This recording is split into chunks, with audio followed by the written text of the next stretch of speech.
எப்பவுமே வந்து பார்த்தீங்க அப்படின்னா பிரியாம ரொம்ப ஹாப்பியா கைகோர்த்து இப்படி இருப்போம், இணைந்து இருப்போம். சரிங்களா? எல்லாத்துக்கும் தனித்தனியா இதயம் இருக்கும். எங்க 2 பேத்துக்கும் என் இதயத்துல இவளுக்கு பாதி இதயம் இருக்கு, எனக்கு பாதி இதயம் இருக்கு. சாப்பாடை பத்தி சொல்லு. சாப்பாடெல்லாம் எனக்கு ரொம்ப அருமையா செஞ்சு கொடுப்பா.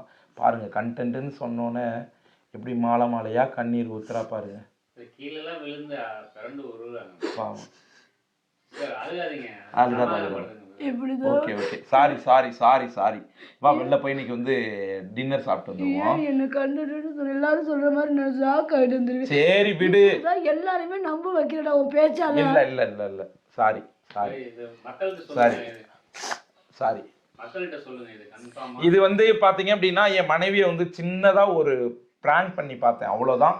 இது எங்களுடைய கண்டென்ட் எல்லாம் கிடையாது. எங்களுடைய மேரேஜ் ரியல் மேரேஜ். ஓகேங்களா?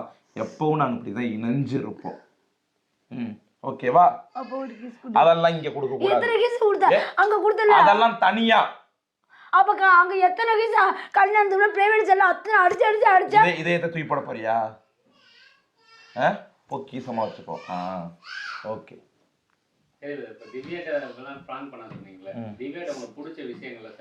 எனக்கு பிடிச்ச விஷயங்கள் நிறைய விஷயங்கள் இருக்கு.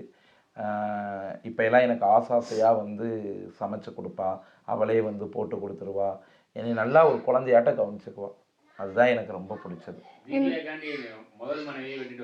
ஆமா, என்னோட சாப்பாடு சமைச்சு அது இவளுடைய பாசம். என்னோட சாப்பாடு சமைச்சு கொடுக்கணும்னா கடையில் வாங்கி கொடுத்துருவேன். எனக்கு எவ்வளோ கஷ்டம் வந்தாலும் அங்கேயே கடன் வாங்கியாவது நான் அவர் நான் நல்லா பார்த்துப்பேன். ஆனால் அவர்கிட்ட நான் ₹1 கூட வாங்க மாட்டேன். இன்னைக்கு இல்லை என்னைக்குமே வாங்க மாட்டேன். கணவன் மனைவியா இருக்கிறப்போ ஓம் பணம் என்ன ஏன் பணம் என்ன, இது வந்து கண்டென்ட் எல்லாம் இல்லை. I love you. ஓகேவா? பார்த்து பல்லுகள் உடஞ்சிட போகுது. உன் பல்லோட நான் பல்ல சரி பண்ணிட்டேன். இல்லை நான் பல்லு கட்டலை, அதுக்கு சொன்னேன். இல்லை 2 பேருமே நீங்கள் அதானே சொன்னீங்க ஒரு இன்டர்வியூல. எனக்கு ஆசை வந்து திவ்யாவோட பல்ல பார்த்து தான் வந்தது. அதான் அவன் பல்ல கட்டி விட்டாளே.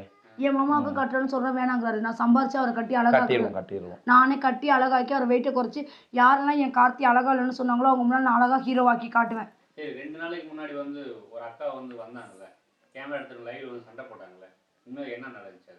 அதை பற்றி தான் பேசுவேன் நான். அது வந்து அவங்க என்ன சொல்ல நான் பேசுகிறேன். அவங்க வந்து இப்படி வந்து ஒரு மனைவிக்கு துரோகம் பண்ணி இன்னொரு மனைவியோட வாழக்கூடாது, அது சட்டப்படி குற்றம் அப்படின்னு சொல்லிட்டு அவங்க வந்து லைவ் போட்டுட்டு எங்கள் வீட்டு அட்ரஸை எப்படி கண்டுபிடிச்சி வந்தாங்கன்னு தெரியல. அவங்க வந்து இங்கே லைவ் போட்டு அதை ஊர் மக்கள்லாம் அன்னைக்குன்னு பாருங்கள் எல்லாருமே பார்த்து இங்கே ஹவுஸ் ஓனர்லாம் பேசி ரொம்ப ப்ராப்ளம் பண்ணிட்டாங்க. நான் என்ன கேட்குறேன் அப்படின்னா, சரி நீங்கள் பண்ணுங்க, சமூக சேவை பண்ணிட்டு இருக்கீங்க, ஓகே. அவங்க வந்த இடம் எங்கே இருந்துன்னா பாண்டிச்சேரியிலேருந்து இங்கே தமிழ்நாடு ராஜபாளையத்துக்கு வந்திருக்கிறாங்க. நான் என்ன கேட்குறேன் அப்படின்னா, பாண்டிச்சேரியில் எந்த விஷயமும் நடக்கலையா? ஏமா உன்னை பார்த்துதாம்மா கேட்குறேன். காரில் வர்றீங்க, லைவ் எடுத்துக்கிட்டு வர்றீங்களே, பாண்டிச்சேரியில எந்த விஷயமும் நடக்கலையா? இல்லை நான் என்ன கேட்குறேன் அப்படின்னா, பாண்டிச்சேரியில இப்போ ஒரு விஷயம் நடந்தது. ஒரு 4-5 மாசத்துக்கு முன்னாடி ஒரு குழந்தைய வந்து 4-5 பேர் ரேப் பண்ணிட்டாங்க. அப்ப எங்க போனீங்க நீங்க? இல்ல அப்ப எங்க நீங்க போனீங்க? அப்போ நீங்க குரல் கொடுக்கலையா? அப்ப இல்ல படுத்து தூங்கிட்டீங்களா? இல்ல உடம்பு சரியில்லாம போயிருச்சா? இல்ல அனிமோன் ஏதாவது போயிட்டீங்களா? அப்ப எல்லாம் குரல் கொடுக்காம நாங்க ஏதோ ஒரு மூலையில வாழ்ந்துட்டு இருக்கிறோம், எங்களை நீங்க கேட்க வந்துட்டீங்க. அங்க இருந்து லைவ் எடுத்துக்கிட்டு வர்றீங்க ஒவ்வொரு இடம்.